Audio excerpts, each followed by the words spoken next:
ওসমান হাদির মৃত্যুতে আজ রাষ্ট্রীয় শোক। দুপুর 2টায় জাতীয় সংসদ ভবনের দক্ষিণ প্লাজায় হবে জানাজা। বডি অন ক্যামেরা সহ থাকবে পর্যাপ্ত পুলিশ। সোহরাওয়ার্দী হাসপাতালে শহীদ হাদির ময়নাতদন্ত সম্পন্ন। কবি নজরুলের পাশে হবেন সমাহিত। চলছে কবর খনন। সুদানে নিহত 6 বাংলাদেশি শান্তিরক্ষীর মরদেহ দেশে পৌঁছেছে। যথাযথ রাষ্ট্রীয় মর্যাদা আর আনুষ্ঠানিকতা সম্পন্ন হবে জানাজা ও দাফন। বাংলাদেশের অভ্যন্তরীণ বিষয়ে হস্তক্ষেপ করবে না ভারত, দিল্লিতে বিবৃতিতে জানিয়েছে বাংলাদেশ হাই কমিশন। কলকাতায় বাংলাদেশের উপদূতাবাসে নিরাপত্তা জোরদার। এবং আইএল টি-20তে প্রথমবার একে অপরের মুখোমুখি মোস্তাফিজ তাসকিন। 63 রানে জয় ছিনিয়ে নিল মোস্তাফিজের দুবাই ক্যাপিটালস।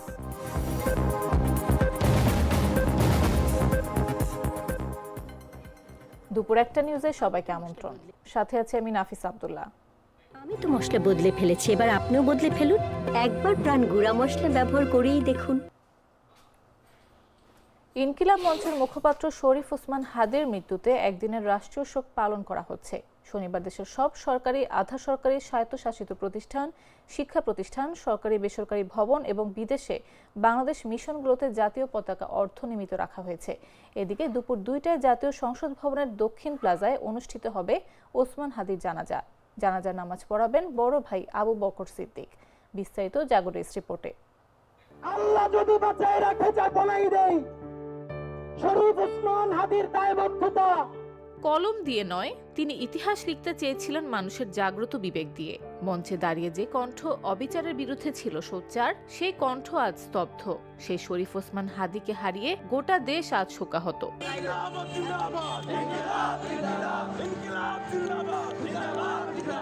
অসমাপ্ত প্রতিশ্রুতি নিয়ে সব অন্যায়ের বিরুদ্ধে রুখে দাঁড়ানো সেই সাহসী যুবকের নিথর দেহ এখন হিমঘরে। শনিবার দুপুর 2টায় জাতীয় সংসদ ভবনের দক্ষিণ প্লাজায় অনুষ্ঠিত হবে ইনকিলাব মঞ্চের মুখপাত্র শহীদ শরীফ ওসমান হাদির জানাজা। দেশ জুড়ে পালন করা হচ্ছে একদিনের রাষ্ট্রীয় শোক।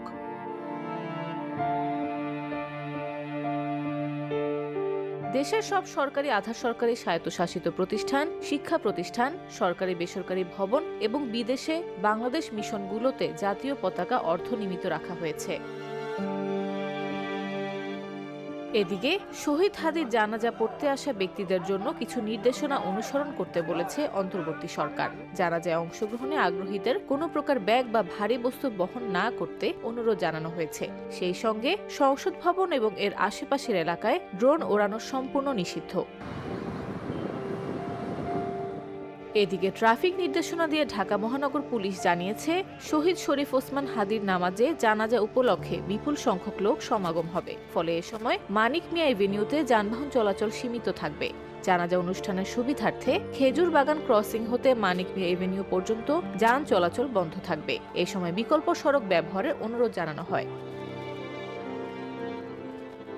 32 বছর বয়সী হাদি 2024 সালের ছাত্র জনতা অভ্যুত্থানের একজন সম্মুখ সারির নেতা ছিলেন। তিনি ইনকিলাব মঞ্চ নামে একটি সংগঠনের মুখপাত্র ছিলেন এবং আসন্ন জাতীয় নির্বাচনে রাজধানী ঢাকার বিজয়নগর এলাকার ঢাকার 8 আসনে সংসদ সদস্য হিসেবে দাঁড়ানোর পরিকল্পনা করছিলেন। গেল 12 ডিসেম্বর গণসংযোগের জন্য রাজধানীর বিজয়নগর এলাকায় গেলে চলন্ত মোটরসাইকেল থেকে হাদিকে গুলি করা হয়। গুলিটি তার মাথায় লাগে। গুরুতর আহত অবস্থায় তাকে প্রথমে ঢাকা মেডিকেল কলেজ হাসপাতালে নেওয়া হয়। সেখানে অস্ত্রোপচারের পর ঢাকা এভারকেয়ার হাসপাতালে ভর্তি করা হয়। পরে উন্নত চিকিৎসার জন্য এয়ার অ্যাম্বুলেন্সে হাদিকে সিঙ্গাপুর জেনারেল হাসপাতালে নেওয়া হয়। সেখানে 18 ডিসেম্বর রাতে চিকিৎসাধীন অবস্থায় হাদি শেষ নিঃশ্বাস ত্যাগ করেন। 19 ডিসেম্বর বাংলাদেশ সময় দুপুর 2:03 বিমান বাংলাদেশ এয়ারলাইন্সের একটি ফ্লাইটে শহীদ হাদির মরদেহ চাঙ্গি আন্তর্জাতিক বিমানবন্দর ত্যাগ করে। সন্ধ্যা 5:48 রাজধানীর হযরত শাহজালাল আন্তর্জাতিক বিমানবন্দরে হাদির মরদেহ বহনকারী ফ্লাইটটি অবতরণ করে। নিউজ ডেস্ক, জাগো নিউজ। ইনকিলাব মঞ্চের মুখপাত্র শরীফ ওসমান হাদির জানাজার সবশেষ খবর জানাতে এই মুহূর্তে সংসদ ভবন এলাকায় আছেন সহকর্মী ইসমাইল সিরাজি। সরাসরি যাচ্ছি তার কাছে। ইনকিলাব মঞ্চের মুখপাত্র ওসমান হাদির মৃত্যুতে আজ রাষ্ট্রীয় শোক পালন করা হচ্ছে। আজ দুপুর 2টা নাগাদ মানিক মিয়া এভিনিউর এই সড়কটিতে ওসমান হাদির নামাজে জানাজা অনুষ্ঠিত হবে। দুপুর 2টা নাগাদ এই জানাজা নামাজ অনুষ্ঠিত হলেও আমরা দেখেছি যে সকাল থেকেই রাজধানী সহ সারা দেশের বিভিন্ন স্থান থেকে কিন্তু মানুষ জড়ো হচ্ছে এই নামাজে অংশগ্রহণ করার জন্য। এছাড়াও আমরা দেখছি যে যারা আসছেন তারা হাদির হত্যাকারীদের বিচারের দাবি করছেন এবং যেন বাংলাদেশে আর কোনো বিপ্লবীর এভাবে মৃত্যুগ্রহণ না করতে হয় সেই বিষয়ে রাষ্ট্রকে আরও কঠোর হওয়ার আহ্বান তারা জানিয়েছেন। এর আগে দুপুর 2:30 বাজে এই জানাজার নামাজ অনুষ্ঠিত হওয়ার কথা থাকলেও প্রধান উপদেষ্টার প্রেস উইংয়ের পক্ষ থেকে সময় পরিবর্তন করা হয়েছে এবং দুপুর 2টা নাগাদ এই মানিক মে অ্যাভিনিউতে উসমান হাদির জানাজা অনুষ্ঠিত হবে এবং ঢাকা বিশ্ববিদ্যালয়ের কেন্দ্রীয় যে জামে মসজিদ রয়েছে সেই জামে মসজিদের পাশে কবি নজরুল ইসলামের সমাধির পাশে হাদিকে দাফন করা হবে, এই বিষয়টি জানিয়েছেন ইনকিলাব মঞ্চ। দর্শক, এই ছিল মানিক মে অ্যাভিনিউ থেকে আমার কাছে সর্বশেষ। জাতীয় সংসদ ভবনের দক্ষিণ প্লাজায় ইনকিলাব মঞ্চের মুখপাত্র শহীদ ওসমান হাদির জানাজার সময় নিরাপত্তা নিশ্চিতে মাঠে 1000 বডি ওন ক্যামেরা সহ পর্যাপ্ত সংখ্যক পুলিশ মোতায়েন করেছে ডিএমপি। শনিবার ডিএমপির মিডিয়া অ্যান্ড পাবলিক রিলেশনস বিভাগের উপপুলিশ কমিশনার মোহাম্মদ তালিবুর রহমান এই তথ্য নিশ্চিত করেন। তিনি বলেন, ইনকিলাব মঞ্চের মুখপাত্র শহীদ ওসমান হাদির নামাজে জানাজা উপলক্ষে 1000 বডি ওন ক্যামেরা সহ পর্যাপ্ত সংখ্যক পুলিশ মোতায়েন করেছে ঢাকা মহানগর পুলিশ। এর আগে বৃহস্পতিবার রাত 9:30টার দিকে সিঙ্গাপুর জেনারেল হাসপাতালে চিকিৎসাধীন অবস্থায় মারা যান ওসমান হাদি।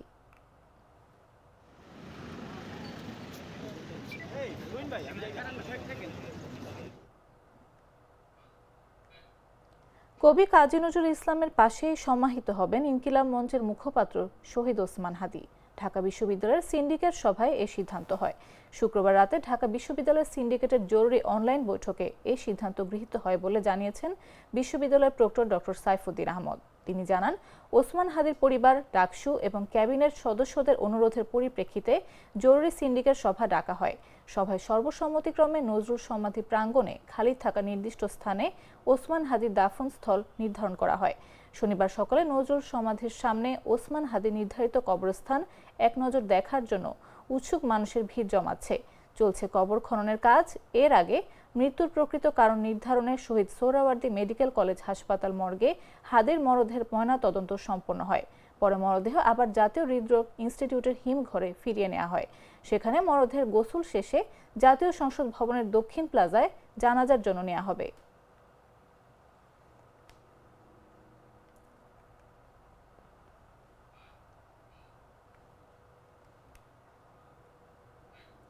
শহীদ ওসমান হাদির জানাজায় অংশ নিতে লন্ডন সফর সংক্ষিপ্ত ঢাকায় ফিরেছেন জামায়াত আমির ডক্টর শফিকুর রহমান। শনিবার সকালে ঢাকার হযরত শাহজালাল আন্তর্জাতিক বিমানবন্দরে পৌঁছান তিনি। এরপর সেখান থেকে জাতীয় হৃদরোগ ইনস্টিটিউটের হিমাগারে রাখা শহীদ হাদির মরদেহ দেখতে যান। এ সময় ডক্টর শফিকুর রহমান শহীদ ওসমান হাদির বড় 2 ভাইয়ের সঙ্গে কথা বলেন এবং তাদের সান্ত্বনা দেন। পরে সবাইকে নিয়ে মাগফিরাত কামনা এবং দোয়া করেন জামায়াত আমির। তার সঙ্গে উপস্থিত ছিলেন সংগঠনের সেক্রেটারি জেনারেল মিয়া গোলাম পরওয়ার, কেন্দ্রীয় নির্বাহী পরিষদ সদস্য মোহাম্মদ মোবারক হোসাইন এবং ঢাকা 17 জামাতে ইসলামের মনোনীত এমপি পদপ্রার্থী ডাক্তার এস.এম. খালেদুজ্জামান সহ আরও অনেকে। এছাড়াও নিজের ভেরিফাইড ফেসবুক অ্যাকাউন্টে এক পোস্টে হাদির জানাজায় দলমতে ঊর্ধ্বে উঠে দলে দলে অংশগ্রহণ করার আহ্বান জানান তিনি।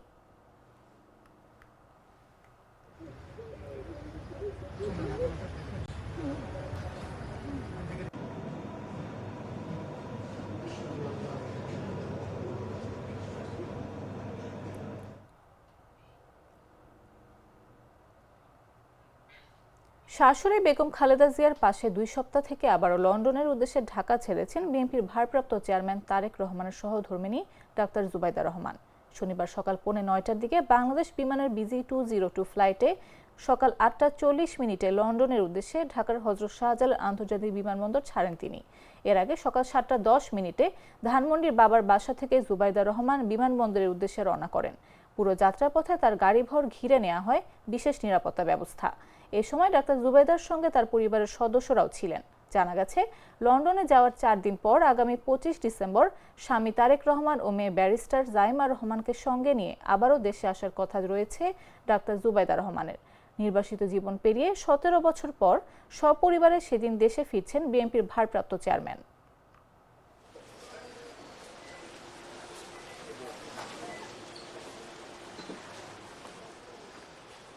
গ্লিটারের টুইন লেমন ও অ্যান্টিব্যাকটেরিয়াল ফর্মুলা বাসনকে চকচকে জীবাণুমুক্ত করে আমাদের দেয় গ্লিটার গ্যারান্টি। সুদানে জাতিসংঘ শান্তিরক্ষা মিশন ঘাঁটিতে সন্ত্রাসীদের ড্রোন হামলায় নিহত 6 বাংলাদেশের শান্তিরক্ষীর মরদেহ দেশে পৌঁছেছে। শনিবার বেলা 11:05 ঢাকার হযরত শাহজালাল আন্তর্জাতিক বিমানবন্দরে মরদেহবাহী ফ্লাইটটি অবতরণ করে। নিহত 6 শান্তিরক্ষীর মধ্যে রয়েছেন নাটোরের বাসিন্দা কর্পোরাল মোহাম্মদ মাসুদ রানা, কুড়িগ্রামের সৈনিক মোহাম্মদ মমিনুল ইসলাম ও সৈনিক শান্ত মণ্ডল, রাজবাড়ীর সৈনিক শামীম রেজা, কিশোরগঞ্জের মেস ওয়েটার মোহাম্মদ জাহাঙ্গীর আলম এবং গাইবান্ধার লন্ড্রি কর্মচারী মোহাম্মদ সবুজ মিয়া। গেল 13 ডিসেম্বর সুদানের আবেই এলাকায় জাতিসংঘ শান্তিরক্ষা মিশনের একটি ঘাঁটিতে বর্বরোচিত সন্ত্রাসী ড্রোন হামলায় বাংলাদেশ সেনাবাহিনীর 6 জন নিহত ও 9 জন আহত হন। আহত সবার চিকিৎসা চলছে কেনিয়ার রাজধানী নাইরোবির আগা খান ইউনিভার্সিটি হাসপাতালে। তাদের কয়েকজন এরই মধ্যে চিকিৎসা শেষে হাসপাতাল ছেড়েছেন, বাকিরা সবাই শঙ্কামুক্ত।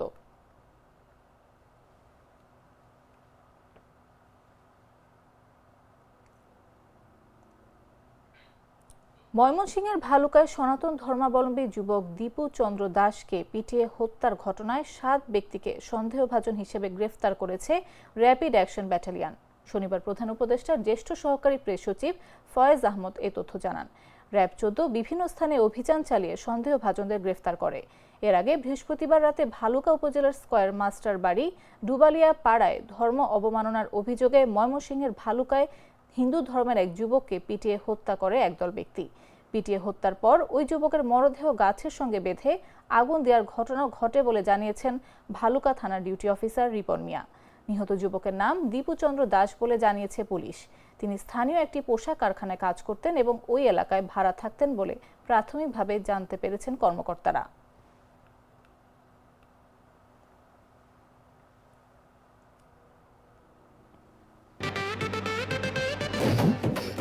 একটা ড্রিঙ্কও আমারে দিবা?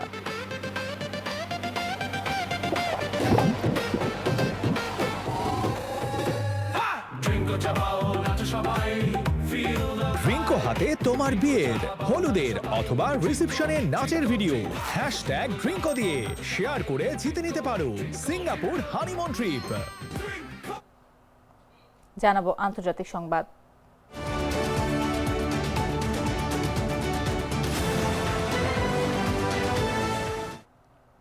বাংলাদেশে চলমান অভ্যন্তরীণ পরিস্থিতি নিবিড়ভাবে পর্যবেক্ষণ করলেও ঘরোয়া রাজনৈতিক বিষয়ে কোনো ধরনের হস্তক্ষেপ করবে না ভারত। এক বিবৃতিতে এমনটি জানিয়েছে নয়াদিল্লিতে অবস্থিত বাংলাদেশ হাইকমিশন। বাংলাদেশ হাইকমিশনের এক মুখপাত্র এক বিবৃতিতে বলেন, ভারত ও বাংলাদেশের উভয় দেশের জ্যেষ্ঠ কর্মকর্তারা ভালোভাবে অবগত যে বাংলাদেশের অভ্যন্তরীণ পরিস্থিতি এখনও পরিবর্তনশীল ও বিকাশমান। এ ধরনের পরিস্থিতিতে বিষয়গুলো গভীর, নিরপেক্ষ ও সতর্ক বিশ্লেষণের প্রয়োজন রয়েছে বলে তারা মনে করেন। বিবৃতিতে আরও বলা হয়, যে কোনো দেশে গণঅভ্যুত্থান পরবর্তী সময়ে প্রায়ই অনাকাঙ্ক্ষিত ও মর্মান্তিক পরিণতি ডেকে আনে। এ বাস্তবতার উদাহরণ হিসেবে সাম্প্রতিক সময়ে ব্যাপকভাবে শ্রদ্ধেয় এক তরুণ নেতা শরীফ ওসমান হাদির হত্যাকাণ্ডের কথা উল্লেখ করা হয়েছে। হাইকমিশনের পক্ষ থেকে জোর দিয়ে বলা হয়, বাংলাদেশে চলমান ঘটনা প্রবাহের প্রতি ভারত মনোযোগী থাকলেও দেশটি প্রতিবেশী বাংলাদেশের রাজনৈতিক প্রক্রিয়ায় কোনো ধরনের হস্তক্ষেপ করবে না। বিবৃতিতে স্পষ্টভাবে উল্লেখ করা হয়, ভারত বাংলাদেশের অভ্যন্তরীণ বিষয়ে অনধিকার চর্চা থেকে বিরত রয়েছে।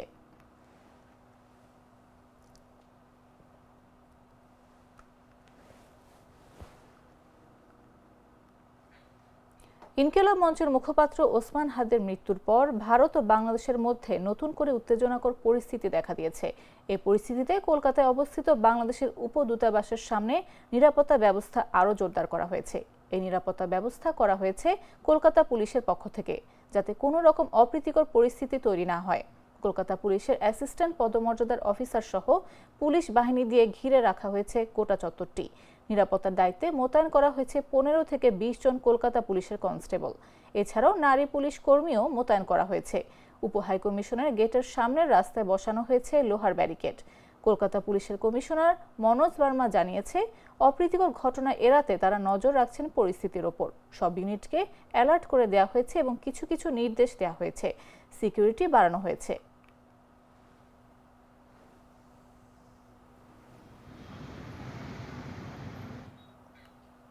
সংবাদ শেষ করব খেলার খবর জানিয়ে।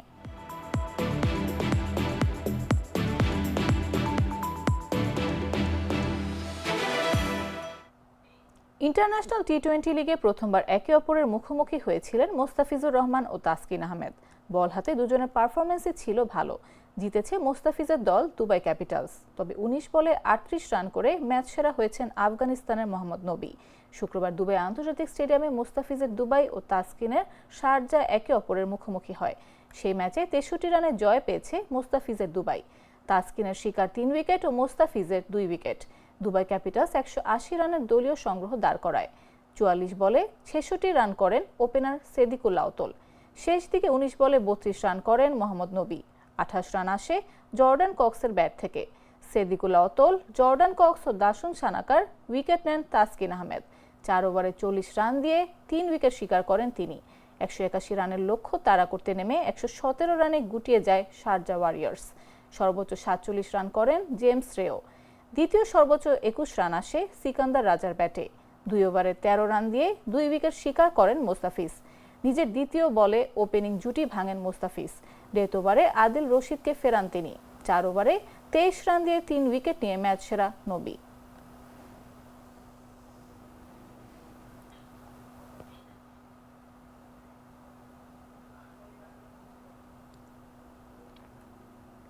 সংবাদ শেষ করার আগে শিরোনামগুলো জানিয়ে দিচ্ছি আরো একবার।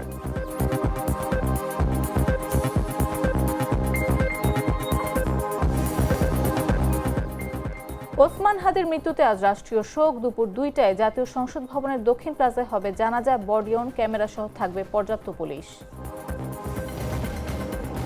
সোহরাওয়ার্দী হাসপাতালে শহীদ হাদির ময়নাতদন্ত সম্পন্ন। কবি নজরুলের পাশেই হবেন সমাহিত। চলছে কবর খনন।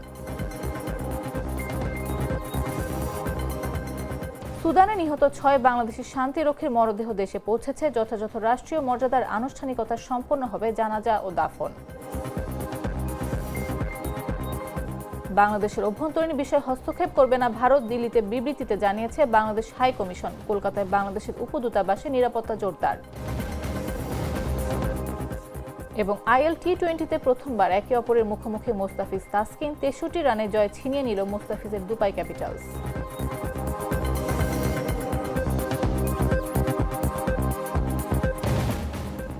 দর্শক, এই ছিল এখনকার মতো। প্রতি মুহূর্তে সর্বশেষ খবর পেতে ভিজিট করুন jagonews24.com, ফলো করুন আমাদের ভেরিফাইড ফেসবুক পেজ এবং সাবস্ক্রাইব করুন জাগো নিউজের ইউটিউব চ্যানেল। এতক্ষণ সাথে থাকার জন্য ধন্যবাদ সবাইকে।